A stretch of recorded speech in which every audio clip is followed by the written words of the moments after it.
ఏదో ఒకటి మన ప్రయత్నం మనం చేస్తాము.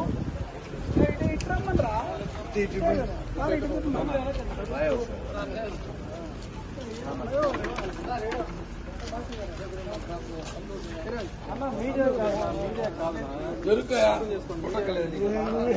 చేస్తాను సార్. మీడియాకి ఏమి ఎక్కేది లేదు. ఫస్ట్ మనం మాట్లాడుకున్నాం. ఒకటి మనకు ఎవరు పని చేయకుండా అంతే. రండి నా పై వస్తాను.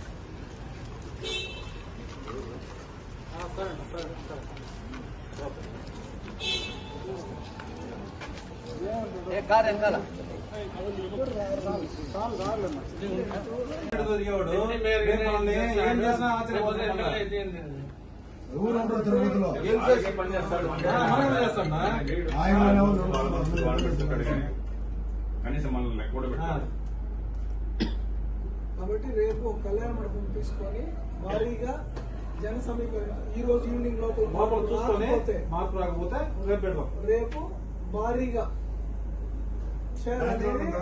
ఫైనల్ డెసిషన్ తిరుపతి మన ఆత్మగౌరవం మొత్తం పెట్టేద్దాం.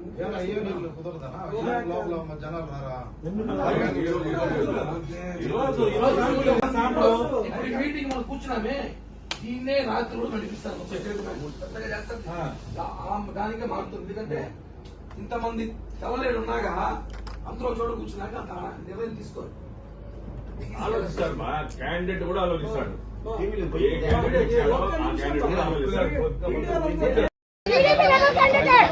తెలుగుదేశం కార్యకర్తలు వరకు ఏం మాట్లాడాలనుకుంటారో 4.5 సంవత్సరాలు ఎట్టి చాకరీ చేయించుకుని వాళ్ళ సీట్లు అనుకుంటారా?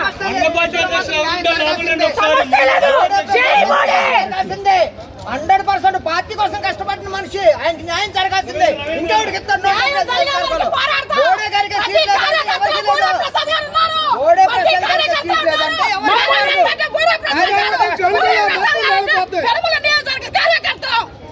కాదు ఓడే ప్రసాద్ గారు పార్టీ చేసేసిందమ్మా చేయండి అని మాతో ఆయన చేసేది రావుడు మాతో కూడా చేయించాడు.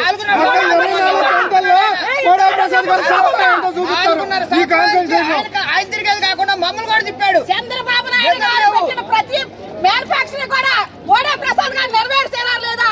సార్ మీరు ఒక్కసారి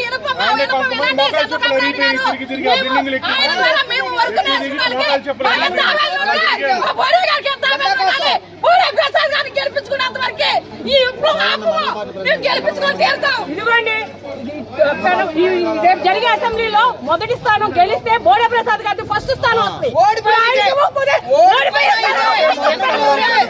గెలిచిన ఫస్ట్ కనుమలూరే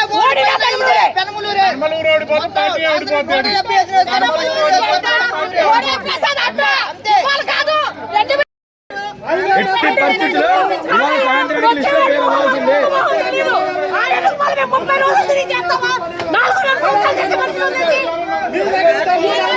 వచ్చి సీట్ కావాలి ఎవరికంటే 4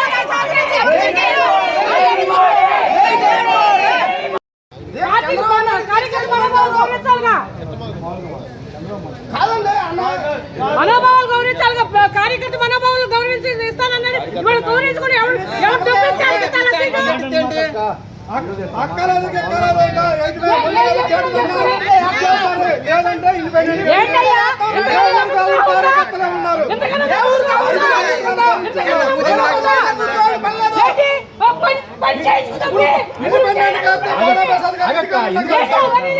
ఏంటి ఆ రోజు